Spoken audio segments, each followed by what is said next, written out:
नमस्कार दोस्तों, आज मैं फिर से आपके सामने तेनालीराम की शिक्षाप्रद कहानी लेकर के प्रस्तुत हुई हूँ। इस कहानी का नाम है राजा का मिट्ठू। प्रारंभ करते हैं। किसी ने महाराज कृष्णदेव राय को एक तोता भेंट किया। यह तोता बड़ी मीठी और सुंदर सुंदर बातें करता था।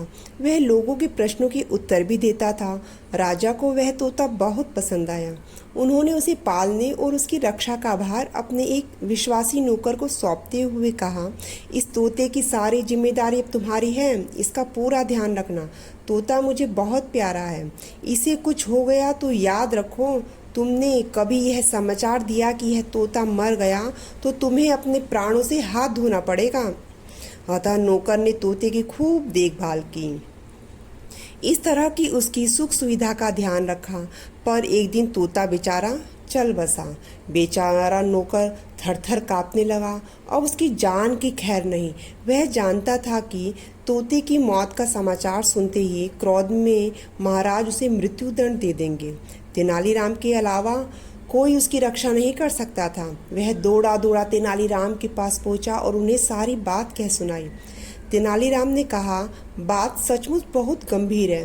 वह तोता महाराज को बहुत प्यारा था, पर तुम चिंता मत करो, कुछ उपाय मैं निकाल ही लूँगा। तुम चुप रहो।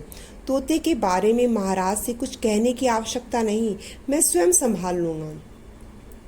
तेनालीराम महाराज के पास पहुंचा और घबराया हुआ बोला, महाराज, वह आपका तोता, वह तो क्या हुआ तोते को? तुम इतने घबराए हुए क्यों हो तेनालीराम? क्या बात है? महाराज ने पूछा। महाराज, आपका वह तोता बोलता ही नहीं, बिल्कुल चुप हो गया है। न कुछ खाता है, न पीता है, न पंख निकालता है। बस सूनी आंखों से ऊपर की ओर देखता रहता है। उसकी आंखें तक झपकती नहीं। तेनालीराम ने कहा। महाराज तेनालीराम की बात सुनकर हैरान हो गए। वह स्वयं तोते के पिंजरे के पास पहुंचे। उन्होंने देखा कि तोते के प्राण निकल चुके हैं। झुंझलाते हुए वह तेनालीराम से बोले, सीधी तरह से क्यों नहीं कह दिया कि तोता मर गया है? तुमने सारी महाभारत सुना दी, असली बात नहीं की। महाराज, आपने ही तो कहा था कि अगर तोते के मरने का समाचार दिया गया तो तोते के रखवाले को मृत्यु दंड दिया जाएगा।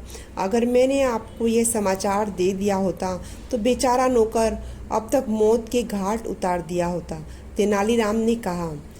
राजा कृष्णदेव राय इस बात से बहुत प्रसन्न थे कि तेनालीराम ने उन्हें एक निर्दोष व्यक्ति को मृत्यु दंड देने से बचा लिया। धन्यवाद। कमेंट में आप ये ज़रूर बताइए कि आपको ये कहानी कैसी लगी। आगे भी ऐसी प्रेरणादायक कहानियाँ सुनने के लिए मेरे चैनल को लाइक, शेयर एंड सब्सक्राइब करना ना भूलें।